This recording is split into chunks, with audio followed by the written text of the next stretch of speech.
bukan pertanyaan, paling untuk menguatkan bagi rekan-rekan yang mendahulukan nafsu di kita ini. Mungkin dengan jamaah ini kan makin banyak, mungkin saja. Mudah-mudahan juga banyak makin banyak. Amin, amin. Apabila mungkin rekan kita mendengar dari yang lain di luaran kita, walaupun bercanda mungkin, waduh, kita mau ngajinya di jalan, aduh, ini mah ajaran sesat, majelis sesat, mungkin minta kisi-kisi atau jawaban yang bijak kita untuk biar tetap kuat dalam majelis ini, apapun caciannya makiannya.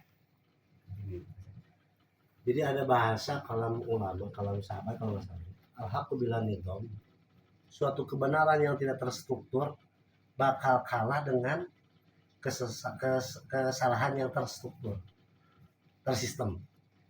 Ya. Sebenar-benarnya orang tidak punya sistem untuk nilai kebenarannya bakal kalah dengan kesalahan yang tersistem. Jadi emang bagus, kita harus punya dasar antisipasi untuk melawan orang-orang yang menyalahkan kita, dengan mereka pun antisipasi untuk menyalahkannya. Cuma dasarnya satu. Biasa gini, kita jangan terpengaruh dengan bahasa sesat atau tidak. Dan kita jangan, satunya, yang penting posisi kita tidak membenarkan, ya, tidak membenarkan, tapi kita pun masih belajar. Apa yang kita cari ini bukan nilai yang benar, yang pas, bukan yang 100% sudah benar, ya. Tapi yakinkan apa yang kita cari ini pasti jalan yang benar. Terus itu. Jadi kita mencari selama ini belum yang jadi orang benar belum. Keduanya, tapi yakinkan jalan yang kita cari ini pasti benar. Kenapa? Nah, posisinya gini. Suatu nilai kebenaran itu bakal ditinjau oleh orang yang paham. Satu kebenaran itu bakal ditinjau benarnya oleh orang yang paham. Terkadang nilai kebenaran kalau nggak paham pasti disesat, pasti disalahkan. Pasti disalahkan.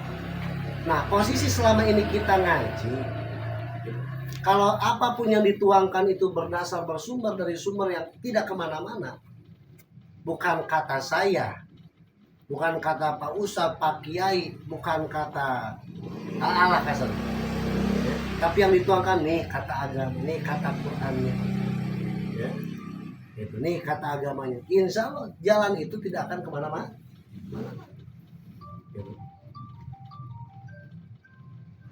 Nah, jalan itu tidak akan kemana-mana. Nah, makanya sistem kita untuk menguatkan cara kita ini benar, gitu. Bahwa yakinkan dulu kita jalannya, bahwa selama ini apa yang kita kaji ini masuknya dari ranah mana. Kalau selagi sumber itu sudah jelas, gitu. Mungkin penyesatan dari luar, anggapan salah dari luar itu bukan kesalahan dari apa yang kita cari, tapi salah pola pikir mereka itu. Ya. Karena sulit mendatangkan kebenaran ke orang yang tidak disamakan pola pikir. Soal benar menurut mereka itu seperti apa? Gitu. Kalau kita harus mengikuti cara pembenaran mereka menurut akal mereka, sampai kapanpun tidak ada pembenaran.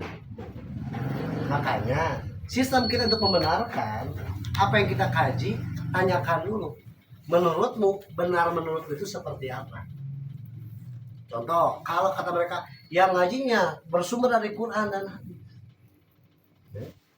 misalkan, ya datangkan lagi, apakah selama ini kita bersumber dari nafsu, bersumber dari Google, atau bersumber dari misalkan jalanan, atau dari papan reklame iklan?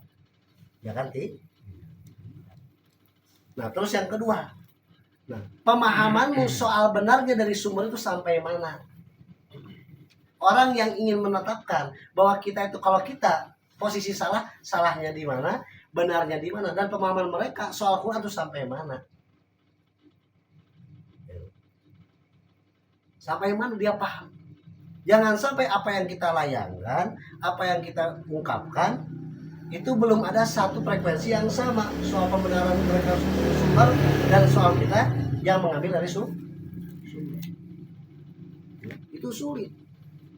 Nah, ketika kita menemukan orang yang hanya menjudge saja tanpa punya dasar apapun, itu, ya, suruh dulu mereka itu bawakan dulu bukti benar menurut mereka yang seperti apa caranya. Kalaupun sudah dilihat ternyata beda, sampai kapanpun kita akan bisa mendatangkan nilai pembenaran sebenar, maka itu tidak harus ditanggap. Tidak harus ditanggap. Maka mereka itu bukan menyalahkan yang tersistem, gitu, tapi menyalahkan atas kebodohan. Contoh kecil logisnya misalkan, ya, misalkan A itu ahli misalkan peternakan, ya, yang mana harusnya memberi ayam teh gini-gini caranya, gitu.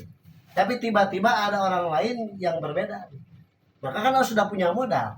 Ketika yang berbeda tersebut bisa disalahkan karena kita punya modal, punya cara yang sudah kita tetapkan ini nilai yang benar menurut peternak. Tapi kalau misalkan A menyalahkan tanpa modal itu, ya, maka bentuk penyalahan tersebut datang dari nafsu. Jadi kesimpulannya, untuk tersistemnya kita pembenaran, kita kan sudah punya modal, datangkan modal dulu. Selama ini kita ngaji apa? Fikih. Bersumber dari mana? Gitu. Ngaji tauhid bersumber dari mana? Dari mana? Nah, mereka menyalahkan misalkan, oke, penyalahan kamu apa yang disalahkannya? Dari ajaran kami misalkan. Terus apa nih yang menurutmu benar? Tanyakan juga. Apa yang menurutmu benar?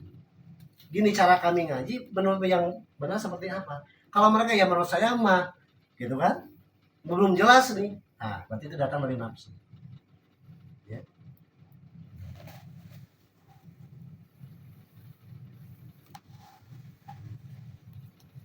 Kesimpulannya, dan menyalahkan yang tersistem harus datang dengan pembenaran yang tersistem pula.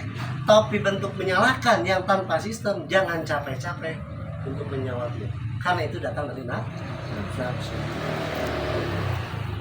Mungkin dia itu seperti itu karena mungkin banyak orang-orang terdekatnya yang sudah mulai kita. Itu kan tipu daya saya. Oh, kamu itu misalkan sesat dan lain-lain. Lihat dulu yang ngomong gitu teman-temannya banyak yang ke kita atau enggak gitu, atau ke pengajian atau bukan ke kita aja ya, banyak atau enggak. Berarti itu mah talbisul iblis, tipu daya iblis, ya. Untuk apa? Untuk mendatangkan teman-temannya lagi di ranah kebiasaannya yang semula. Maka itu bukan menyalahkan tersistem, karena mereka tidak bisa menyalahkan dengan dasar. Kita nggak usah dicapek-capek. Jangan sampai pusing, nggak usah disebut, nggak usah sakit hati, nggak usah pusing gitu. Ya. Karena bentuk penyalahan mereka, tanya dulu datangnya dari mana. Apalagi punten-punten yang menyalahkan itu tidak punya kebiasaan seperti ini. Tidak punya kebiasaan seperti ini. Kalaupun punya kebiasaan, ya mana menurutmu benar? Kan enak. Makanya mereka menyalahkan tersistem, dan kita pun maka jawab dengan sistem pula. Tapi kesalahan yang tidak tersistem, kita mendatangkan pembenaran yang tersistem, nggak akan nyambung. Capek, Pak? Capek. Wah, ini salah tanya. Terus salahnya di mana? Seseorang harus menyalahkan itu harus siap untuk membenarkan. Selagi dia menyalahkan tanpa punya untuk membenarkan, maka bentuk menyalahkan tersebut bukan datang dari keilmuan, tapi datang dari kebodohan dan itu rasa jadi itulah termasuk golongan talbisul iblis. Jadi bisikan-bisikan iblis yang untuk merangkul, untuk ya mencoba atau menguji kita. Ya. Intinya gini, dan kita pun tidak harus pembenaran sebenarnya, kecuali tadi yang mau disebut sesat atau apa gitu aja, bebas aja sebenarnya gitu.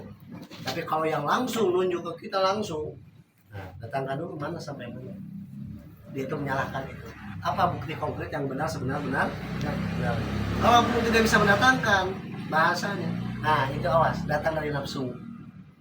Ya mungkin sambil kamu kurangnya orang-orang terdekat yang dulunya dekat sudah mulai baru, atau dia terjebak dalam kesalahan yang tidak mau move on untuk kebaikan. Bisa aja itu. atau dia terjebak dengan kebodohannya yang ingin tetap di situ, yang ingin tetap di situ. Jadi fokus kita mah jangan, itu kan biasa disebutnya sawaib, campuran-campuran atau hal-hal yang ingin ya apa namanya mengikis daripada tujuan baik itu.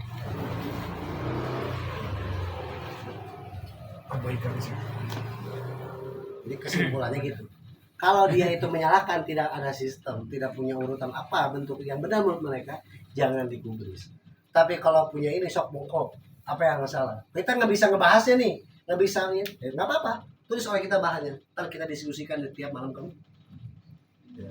Jadi saran aja gitu, daripada kita pusing, sok yang menurutmu benar itu apa? Kita tulis, kalau kita nggak bisa ngejawabnya, ntar diskusikan malam Kamis, ini ntar bisa jawab jawabannya. Ya. Kalau ternyata, ya pokoknya mah kayak menurut saya mah, kalau ngaji itu bukan menurutmu, ngaji itu bukan menurutmu. Saya aja yang ngaji tidak menurut saya aja yang ngaji bukan menurut Ustadz. Saya itu bukan ngikutin Ustadz. Ustadz pun ngaji bukan menurut Ustadz buat dirinya, tapi yang Ustadz pun ngaji menurut aja yang emang dipaparkan oleh. Kalau menurut saya itu sampai kapan kamu itu ingin mendatangkan kebenaran menurutmu sendiri, nggak akan bisa. Ya. Karena sesuatu pembenaran menurut diri sendiri itu sesuatu yang salah, pasti salah. Karena pembenarannya menurut pribadi, tapi suatu pembenaran menurut halayak umum, menurut agama, gitu kan? Pasti itu hal yang benar. Tapi ketika pembenaran menurut halayak agama dan umum tidak dibenarkan, maka yang salah pola pikirnya. Ketika orang aja nyaman, orang aja membenarkan ini ajaran, tapi dia menyalahkan, yang salah itu dianya berarti. Yang selama ini tidak berubah persepsi pola pikirnya atau cara ngajinya. Gitu. Ya jangan dibandingin, kalau ngaji YouTube yang ngaji gini, yang jangan dibandingin, ya hebat ngaji gini gitu aja. Kalau ngaji di YouTube ngaji nafsu, apa yang mau dia dengar ya dia klik. Kalau ngaji gini nggak bisa, kita harus runtutan. Kamu mau dengar mau tidak dengerin. Kamu mau suka atau tidak dengerin. Nah itulah ngaji yang sebenarnya. Ngaji yang sebenarnya itu tidak mengikuti hawa nafsu. Tapi kalau ngaji YouTube, bosan, pindah, scroll, benar? Itu bukan ngaji itu. Selagi ngaji masih mengikuti hawa nafsu, bukan ngaji. Tapi ngaji itu tidak suka, tidak suka, inilah yang harus kamu terima. Ya. Karena ajaran agama bukan untuk suka atau tidak suka. Ya. Tapi kalau sudah paham, itulah yang pasti kamu cinta. Itu yang pasti kamu suka. Itu kesimpulannya. Jadi jangan dihebohkan oleh yang tersistem, apa ya kan? Tapi kalau tersistem oke, sampai apa?